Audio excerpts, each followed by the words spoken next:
ناظرین اکرامی، حضرت نوح علیہ السلام کا ذکر قرآن مجید میں 42 جگہ آیا ہے۔ حضرت آدم کی اولاد دنیا میں خوب بڑھی، آہستہ آہستہ یہ خدا کو بھولتے گئے جس نے اسے پیدا کیا تھا اور جو ان کا پالنے والا ہے، اور شیطان کے بہکاوے میں آنے لگے جس نے حضرت آدم علیہ السلام کو جنت سے نکلوا دیا تھا۔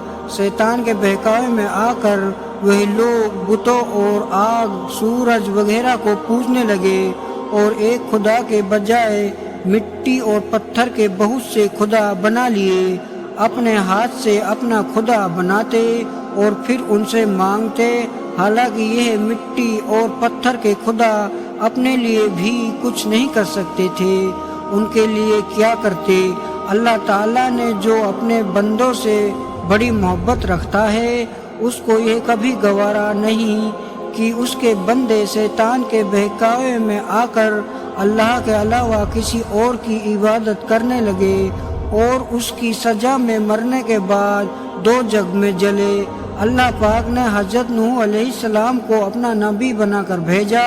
اس زمانہ میں لوگوں کی عمر بہت بڑی بڑی ہوتی تھی۔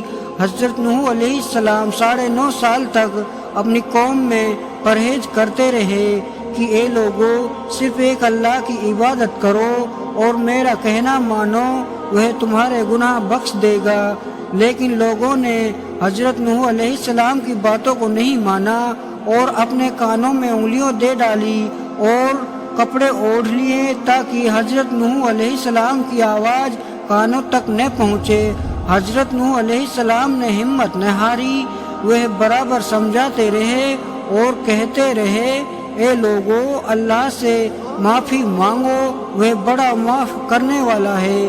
وہ تم پر آسمان سے بارش برسائے گا تاکہ تم خوب اناج پیدا کر سکو اور اس کے ذریعے سے بڑے بڑے باغ پیدا کر دے گا، ان میں نہریں پیدا کر دے گا، تمہیں مال و دولت دے گا اور بیٹے دے گا۔ تمہیں کیا ہو گیا ہے کہ تم خدا کو نہیں مانتے، حالانکہ اس نے آسمان بنائے، چاند اور سورج بنائے، اس نے تم کو مٹی سے پیدا کیا اور پھر اسی مٹی میں ایک دن تم مل جاؤ گے اور پھر قیامت کے دن اسی مٹی سے تم کو دوبارہ زندہ کرے گا۔ لیکن لوگوں نے اپنے بتوں کو نہیں چھوڑا اور حضرت نوح علیہ السلام سے کہنے لگے کہ ہم اپنے بتوں کو ہرگز نہیں چھوڑیں گے اور ہم تو تم کو اپنے جیسا آدمی دیکھتے ہیں اور تمہارا کہنا بھی صرف چند غریب لوگوں نے مانا اور ہم تو تم کو جھوٹا سمجھتے ہیں۔ حضرت نوح علیہ السلام نے کہا کہ اے میری قوم، میں تم کو میں جو نصیحت کرتا ہوں اس کے بدلے میں تم سے کوئی مال و دولت نہیں چاہتا، اور جو غریب آدمی مسلمان ہوئے ہیں اور اللہ پر ایمان لائے ہیں ان کو میں اپنے پاس سے تمہارے کہنے سے نکالوں گا نہیں۔ اگر میں ان کو اپنے پاس سے نکال دوں تو خدا کے عذاب سے مجھے کون بچائے گا؟ اگر میں ایسا کروں گا تو بہت ناانصافی ہو جاؤں گا۔ ان کی قوم کے لوگوں نے کہا، اے نوح، تم سے ہم سے جھگڑا بہت کر لیا، اگر تم سچے ہو تو جس عذاب سے تم ہم کو ڈراتے ہو وہ لے آؤ۔ حضرت نوح علیہ السلام نے کہا کہ جب اللہ پاک چاہیں گے عذاب لے آئیں گے۔ اللہ تعالیٰ نے حضرت نوح علیہ السلام کو وحی کے ذریعے سے حکم بھیجا کہ تمہاری قوم میں جو لوگ ایمان لا چکے ہیں اس کے علاوہ اور کوئی ایمان نہیں لائے گا، تم غم نہ کرو، ایک کشتی بناؤ۔ حضرت نوح علیہ السلام نے خدا کے حکم کے مطابق کشتی بنانی شروع کی، تو جب ان کی قوم کے سردار ان کے پاس سے گزرتے تو ان کو کشتی بناتے ہوئے دیکھتے تو ان کا مذاق اڑاتے۔ حضرت نوح علیہ السلام ان کے مذاق کے جواب میں کہتے کہ آج مذاق کر لو، کل جب تمہارے اوپر عذاب آئے گا تو اس وقت ہم تمہارا مذاق اڑائیں گے۔ آخر اللہ تعالیٰ کا عذاب اس کے وعدہ کے مطابق آیا، زمین سے پانی نکلنا شروع ہوا اور آسمان سے بارش آنا شروع ہوئی۔ اللہ تعالیٰ نے حضرت نوح علیہ السلام کو حکم دیا کہ سب جانوروں کا ایک ایک جوڑا کشتی میں سوار کر لو، اور جو لوگ تمہارے اوپر ایمان لائے ہیں یعنی مسلمان ہو گئے ہیں ان کو سوار کر لو۔ حضرت نوح علیہ السلام نے اس کشتی میں سوار ہونے والوں سے کہا کہ اللہ تعالیٰ کا نام لے کر اس کشتی میں سوار ہو جاؤ کہ اس کا چلنا اور ٹھہرنا اسی کے ہاتھ میں ہے، اللہ تعالیٰ بڑا بخشنے والا مہربان ہے۔ کشتی ان سب کو لے کر لہروں میں چلنے لگی تو اس وقت حضرت نوح علیہ السلام نے اپنے بیٹے سے کہا، اے بیٹا ہمارے ساتھ سوار ہو جاؤ اور کافروں کے ساتھ مت ہو۔ اس نے کہا میں کسی پہاڑ پر چڑھ جاؤں گا اور وہ پانی سے بچا لے گا۔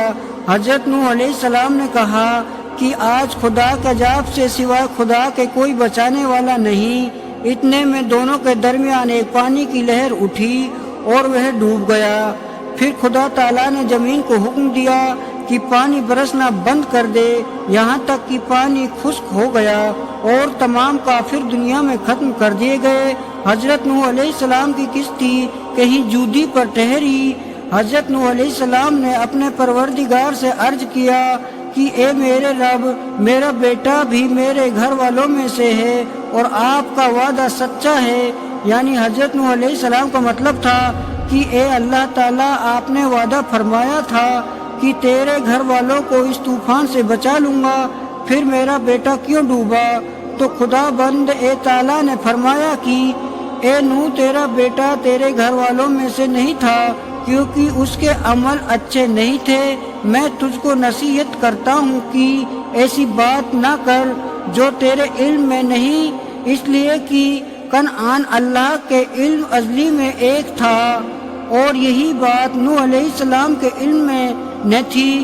حضرت نوح علیہ السلام نے اللہ پاک سے توبہ کی اور اپنے کہنے کی معافی چاہی۔ اللہ تعالیٰ نے ان کو معاف کر دیا اور حکم دیا کہ اے نوح، ہماری طرف سے سلامتی اور برکتوں کے ساتھ اتر۔ اس کے بعد حضرت نوح علیہ السلام کی امت سے دنیا بسی اور آہستہ آہستہ ان کے بال بچے آباد ہوتے گئے۔ یہ سب لوگ خدا تعالیٰ کی عبادت کرتے رہے۔ زمانہ گزرتا گیا اور آہستہ آہستہ شیطان نے پھر بہکانا شروع کیا تو یہ لوگ خدا بند تعالیٰ کو بھولنے لگے۔ ناظرین اکرامی، حضرت نوح علیہ السلام جو اللہ تعالیٰ کے اتنے بڑے پیغمبر تھے، اپنے بیٹے کو اس کے برے کاموں کی وجہ سے اللہ تعالیٰ کے عذاب سے نہ بچا سکے۔ اس طرح اگر ہمارے ماں باپ اللہ کے کتنے ہی بڑے ولی کیوں نہ ہو، اگر ہمارے عمل اچھے نہ ہو تو وہ ہم کو اللہ تعالیٰ کے عذاب سے نہ بچا سکیں گے۔ ہم کو اپنے بزرگوں کے نیک عمل کا سہارا نہیں لینا چاہیے بلکہ اللہ تعالیٰ اور اس کے رسول صلی اللہ علیہ وسلم کے بتائے ہوئے کاموں پر عمل کر کے نیک بننا چاہیے۔ اسی وجہ سے اللہ تعالیٰ نے قرآن مجید میں کہا ہے کہ اگر تم ایک ذرہ برابر بھی نیکی کرو گے تو اس کا بدلہ ہم تم کو دیں گے، اور ایک ذرہ برابر بھی برا عمل کرو گے تو وہ بھی تمہارے سامنے آ جائے گا۔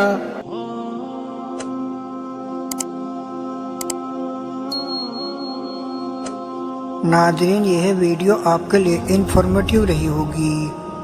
دوستو، اس طرح کے ویڈیوز بنانے کے لیے بڑی محنت کرتا ہوں۔ ویڈیو کو لائک اور سبسکرائب، بیل آئیکن گھنٹی کو پریس کر دیجیے گا۔